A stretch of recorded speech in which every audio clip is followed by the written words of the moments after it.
가 이제 마무리가 되는데 읽었던 것처럼 보아스가 룻에게 약속했던 그 3장에 나와 있죠. 약속했던 것처럼 정말 기업 물을 자의 의무를 바로바로 실행을 하는 거죠. 첫 번째, 자기보다 앞선 자에게 기업 물을 자의 의무를 할 거냐 말 거냐 묻죠. 그리고 그가 못한다고 하니까 이제 보아스가 대신 자기가 기업 물을 자가 되고, 특별히 이 성문에서 회의를 열지 않았습니까? 이게 그 당시에 뭐 법이라고 해야 되나요? 성문 앞에서 사람들이 모여서 또 장로들이 모여서 그렇게 결정을 한다. 뭐 지금 보아스도 그렇게 한 거죠. 그래서 그렇게 기업 물을 자가 된 보아스와 룻 사이에서 오벳이 태어났다라는 이 말씀으로 이제 룻기가 마무리가 되어지는데, 특별히 22절 마지막 말씀을 보면요, 이렇게 이야기하지 않습니까? 오벳은 이새를 낳고 이새는 다윗을 낳았더라 라고 말씀이 마무리가 되어요. 이 다윗을 낳았더라 라는 이 마지막 문장을 가지고, 마지막 단어를 가지고 이렇게 표현을 하는 글을 봤어요. 뭐냐면 예수님이 결론입니다 라고 이야기를 하더라고요. 다윗의 자손으로 오신 예수님이 이 룻기에 숨겨진 결론입니다 라고 이렇게 이야기를 하는 거예요. 맞는 말인 것 같아요. 왜냐하면 예수님께서 다윗의 가문, 다윗의 자손으로 출생을 하셨고, 또 우리가 신약 성경을 보면은 계속해서 예수님에 대해서 말하는 게 뭐냐면은 다윗의 자손, 다윗의 자손, 이렇게 고백을 하지 않습니까? 그러니까 이 룻기라는 게 나오미의 인생 이야기, 또 룻의 인생 이야기, 그리고 보아스도 거기에 곁들여져서 보아스의 인생 이야기가 누구로? 다윗으로 이어지고, 또 다윗은 결국은 예수님을 말한다. 뭐 이렇게 이야기를 하더라고요. 이 말씀을 가지고 이렇게 적용을 하더라고요. 우리의 인생 이야기는 어떻게 진행되고 기결돼야 될 것인지 한번 생각해 봐야 되지 않겠느냐. 우리도 나오미처럼, 룻처럼, 또 보아스처럼, 그리고 여기에 나오는, 조금 뒤에도 말씀드리겠지만, 이름 모를 다른 기업 물을 자처럼 살아간단 말이에요. 그냥 삶을 산다고요. 그런데 우리의 삶을 통해서 과연 누가 드러나고 또 누가 보여지는 삶을 살고 있는지 한번 고민해 봐야 되지 않겠냐, 그런 이야기들이 써 있더라고요. 정말 그런 것 같아요. 여러분, 우리의 인생의 그 진행이, 또 귀결이 무엇으로 남길 원합니까? 당연히 우리도 예수님과 더불어서 동행했다, 또 예수님과 함께 살았다라는 인생의 귀결이 돼야 되지 않겠습니까? 오늘 말씀을 통해서 다시 한번 나의 삶이 어떻게 누구와 동행하고 있는지, 또 어떤 모습으로 흘러가고 있는지, 어떻게 결론이 지어질지 한번 고민해보는 그런 시간이 되었으면 좋겠습니다. 다 예수님이 결론이에요. 예수님이 결론.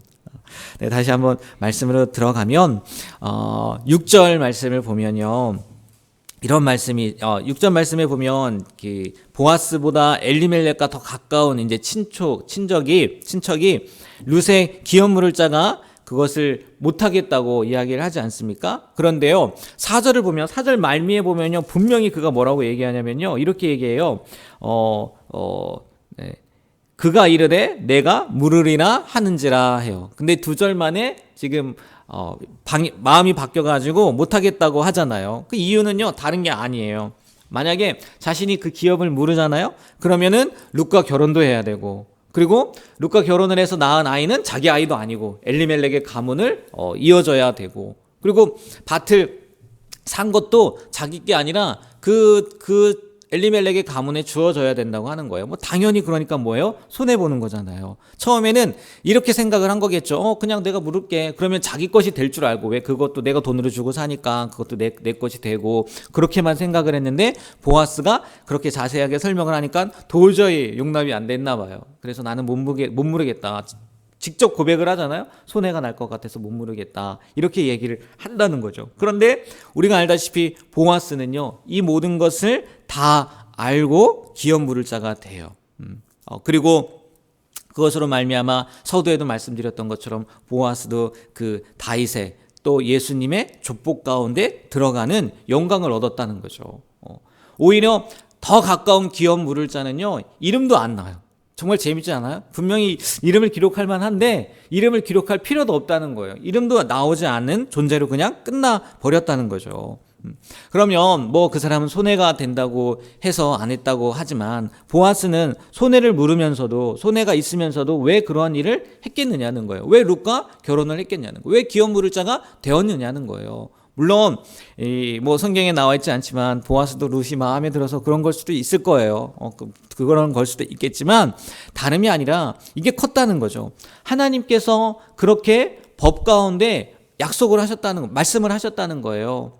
너희들이 이런 삶을 살아갈 때 혹시 기업 물을 자가 필요하거든 너희들이 뭐 해야 된다고요? 되어야 된다는 거예요. 하나님의 약속을 지키는 일이었고 그게 선한 일이었고 더 나아가서는 이 보아스에게요 그것을 감당할 수 있는 능력도 있었단 말이에요. 앞에 있는 기업 물을 자도요 능력도 있었음에도 불구하고 하지 않은 거죠. 하나님이 그렇게 명령했었음에도 불구하고 하지 않은 거죠. 그러니까 보아스는 비록 자신이 손해를 본다 할지라도 그것이 하나님의 뜻을 이루는 일이었고 더 나아가서는 한 가정, 한 가문을 세우는 일이었고 그러므로 말미암아 선한 일을 할 수 있는 기회를요 보아스는 놓치지 않았다는 거예요. 뭐 보아스가 이때 알았겠습니까? 하지만 그 결과를 보세요. 그 결과는 정말 천지차이지 않습니까? 그냥 단순한 선한 일이었음에도 불구하고 하나님의 뜻을 이루는 일이었음에도 불구하고 아니 뭐 그것도 귀한 일이죠. 그런데 그것으로 말미암아 처음에도 말씀드렸던 것처럼 다윗의 계복 가운데 들어가는 일이 일어났잖아요. 우리도요. 하나님께서 뭐 시험에 대한 얘기도 하잖아요. 감당할 만한 시험밖에는 우리에게 주신 일이 없나니 시험 당할 즈음에 또 우리를 능히 도우시는 분이 하나님이다라고 이렇게 시험에 대한 부분들도 말씀하셨지만 우리가요 그 시험뿐만이 아니라 선한 일에도요. 선한 일에도 우리가 감당할 만하면요 필히 감당할 수 있었으면 좋겠어요. 그 선한 일을 행할 수 있는 기회를요 놓치지 않았으면 좋겠어요. 왜? 그것은요 결국 누구에게 하는 일입니까? 하나님에게 하는 일이잖아요. 하나님에게. 그래서 우리가 하나님을 대접하는 일을요 놓치지 않았으면 좋겠어요. 그래서 오히려 하나님이 우리를 대접해 주시는 그런 은혜도 복도 누리게 되길 주님의 이름으로 축복합니다. 21절도 그와 연관된 거거든요. 21절 말씀을 보면요 이런 말씀이 있어요. 정말 간단하지 않습니까? 한번 21절은 한번 읽어볼까요? 살몬은 보아스를 낳았고 네, 이게 무슨 관련이 있냐? 보세요. 지금 이게 유다 지파의 계보란 말이에요. 유다 가문의 계보라고요. 그리고 특별히 21절은 가나안 정착기에 우리가 사사기를 지나지 않았습니까? 여호수아, 사사기, 룻기잖아요. 이 사사 시대인데 이 가나안 정착기에 살았던 인물들의 이름인데요.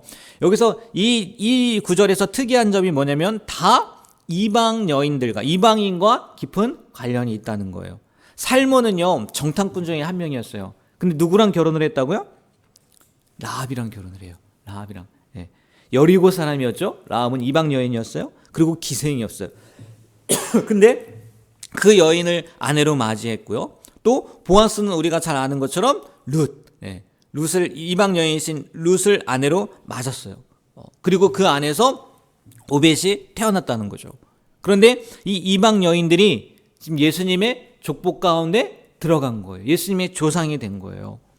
어떻게 그들이 그럴 수 있었겠느냐는 거예요. 조금 전에 보아스를 얘기를 했지만 이 라합도 마찬가지고요. 이 룻도 마찬가지고 하나님을 바랐고 또 하나님을 믿고 하나님의 백성이 되기를 사모한 것밖에 없단 말이에요.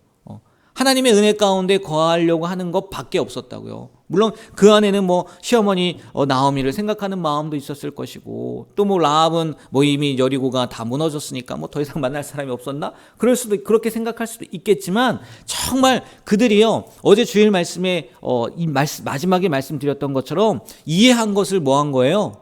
행동으로 옮긴 거란 말이에요. 하나님이 그걸 통해서요 역사하셨다는 거예요.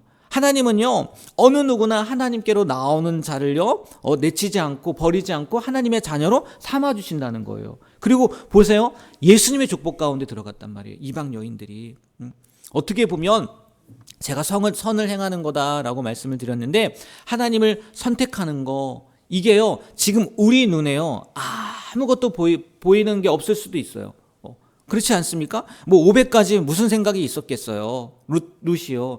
라합도 마찬가지고요. 지금 살몬은 보아스를 낳은 거란 말이에요. 그 라합을 통해서 보아스가 나온 거 아니겠습니까? 맞잖아요. 보아스를 통해서 무슨 일이 일어날지 어떻게 알았겠어요. 그런데 하나님이 그들의 족보를 통해서 결국은 누가 태어나게 하세요? 다윗이 태어나게 하시고, 그리고 예수님이 태어나게 하셨단 말이에요. 이방 여인의 그 선택을 말미암아 우리의 삶 가운데에도요, 우리의 신앙의 여정 가운데에도요, 이런 은혜가 있을 줄 믿습니다. 지금 우리 눈에 보이지 않아요. 지금 우리 눈에. 그러나 우리의 다음 세대는요, 또 어떻게 변할지, 어떻게 바뀔지 모른다는 거죠. 그러나 틀림없이 하나님은요, 그것을 뭐하고 있다는 거예요? 기억하고 계시다는 거예요. 네가 나를 선택했어. 그래서 나의 땅으로 왔어. 아니, 나를 믿는 믿음을 가지고 살았어. 지금 우리에게 보여지는 것이 없다 할지라도요, 틀림없이 하나님은요, 그것을 기억하고 역사하신다는 거죠. 그래서 하나님, 오늘도 내가 하나님을 선택하는 삶을 삽니다. 비록 이것이 지금 내 인생 가운데 뭐 복으로 은혜로 나타나는 결과가 없다 할지라도 오늘 말씀을 통해 보니까 라합을 통해서 보아스가 태어나게 되고, 룻을 통해서 오벳이 태어나게 되고, 그리고 결국을 보니까 다윗이 또 예수님의 족보가 된 것처럼 우리의 가정을 통해서, 우리의 자녀들의 삶을 통해서, 우리 또 자녀들의 삶을 통해서 하나님 이런 귀한 역사가 일어날 수 있도록 하나님 은혜를 더하여 주시옵소서. 기억하여 주시옵소서. 이렇게 기도하며 또 기도하는 대로요, 이루어지는 그런 귀한 우리의 가문, 우리 믿음의 가문이 되길 주님의 이름으로 축복합니다. 네, 기도하겠습니다. 하나님, 오늘 룻기의 결론을 통해서 예수님이 결론입니다. 또 우리의 인생도, 우리의 삶의 여정도 예수님으로 끝이 나야 된다는 거, 결론이 예수님이어야 된다는 거 말씀을 통해서 보게 되고, 또 보아스의 그 행위가, 또 룻의 행위가 지금으로만 끝나는 것이 아니라 하나님께서 선하게 응답하여 주시고 역사해 주신다는 것 또한 하나님 말씀을 통해 보게 됩니다.